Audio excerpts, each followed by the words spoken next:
नमस्कार दर्शक बंधु, जय जगन्नाथ। आसंता काली अनुष्ठित हेबाकु जाउची पवित्र रथयात्रा बा घोषयात्रा। आपण मानकु पवित्र रथयात्रा उपलक्षे हार्दिक शुभेच्छा एवं शुभकामना। पुरीर श्री जगन्नाथ मंदिर जेउठी विराजित कोटी कोटी ओडियाक मौड़मणि। पूर्व ओडिशार बंगोपसागर कूलरे राजा इंद्रद्युम्नक द्वारा निर्मित एही मंदिर कलिजुगरे पतित जनक उद्धार निमित्त रत्न सिंहासन ज्येष्ठ भ्राता बलभद्र एवं अली अली भौणी सुभद्रांक सहित भुज मेलाई बसी रही महाबाहु। अपलक नयन चिर जाग्रत होई चाहि रही निजर प्रिय भक्त मानंकु। जाति अजातिर भेदभाव को दूर करने को वर्षरे थरे श्रीमंदिरर गर्भगृहरु बाहरी महाप्रभु भाई भौणी तीनी रथरे बसी भक्तंक गहणरे बुली जाती माउसी माँ गुंडीचांक मंदिर को। रथ पथ होई उठे जगन्नाथमय। घंट घंटा भजन कीर्तन हरिबोल हुड़हुड़ी रे प्रकंपित हुए गगन पवन।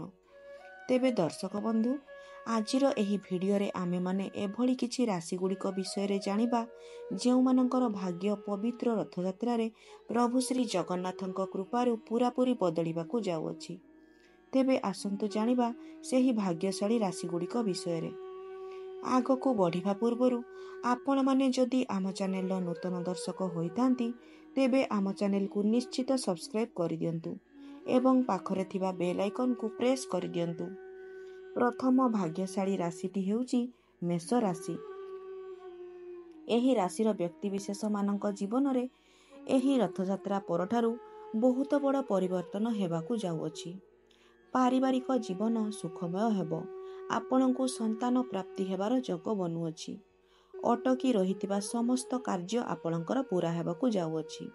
जदि आपण माने बेरोजगार अछंती तेबे एही रथयात्रा परठारु आपणकू नूतन चाकरी प्राप्ति करिवार योग मध्य बनुअछि।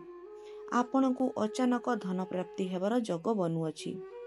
आगामी समय आपणक पई बहुत ही शुभ रहिछि। द्वितीय भाग्यशाली राशिटी हेउची कन्या राशि। एही राशिर व्यक्ति विशेष मानक जीवन रे सुख समृद्धि प्राप्ति हेबाकू जाउअछि। आपणकू अचानक धन प्राप्ति हेबार योग बनुअछि। आपण मानकू व्यापार वाणिज्य क्षेत्र रे उन्नति देखा देबो। चाकरी रे पदोन्नति हेबार योग बनुअछि। दाम्पत्य जीवन सुखमय हेबो। आपण मानकू उपरे प्रभु जगन्नाथंक कृपा वर्षा हेबाकू जाउअछि। पारिवारिक जीवन सुखमय हेबो। जदि आपण बेरोजगार अछंती तेबे आपण मानकू आपणकर मन मुताबक चाकरी प्राप्ति हेबाकू जाउअछि। तृतीय भाग्यशाली राशिटी हेउची तुला राशि। आपणकू आपणक जीवन रे एही रथयात्रा परठारु अपार सफलता प्राप्ति हेबाकू जाउअछि। आपणक घरे सुख समृद्धि एवं धनर आगमन हेबो। जदि आपण बेरोजगार अछंती तेबे एही रथयात्रा परठारु आपणकू आपणक मन मुताबक चाकरी प्राप्त हेबाकू जाउअछि। जीवन रे चलीथिबा समस्त असुविधा दूर हेबाकू जाउअछि। धन रोजगार करिवार नुआ नुआ रास्ता खोली जिवो। चतुर्थ भाग्यशाली राशिटी हेउची कुंभ राशि।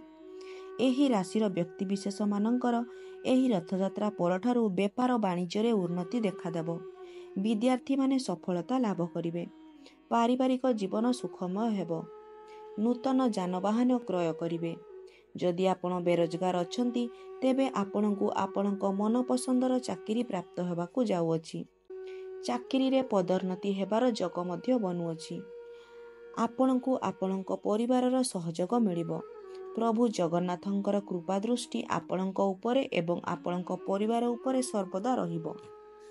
तेबे दर्शक बंधु, एहा थिला सेही चारिगोटी राशि जेउ मानकर भाग्य एही पवित्र रथयात्रा परठारु सुना भली चमकिबाकू जाउअछि।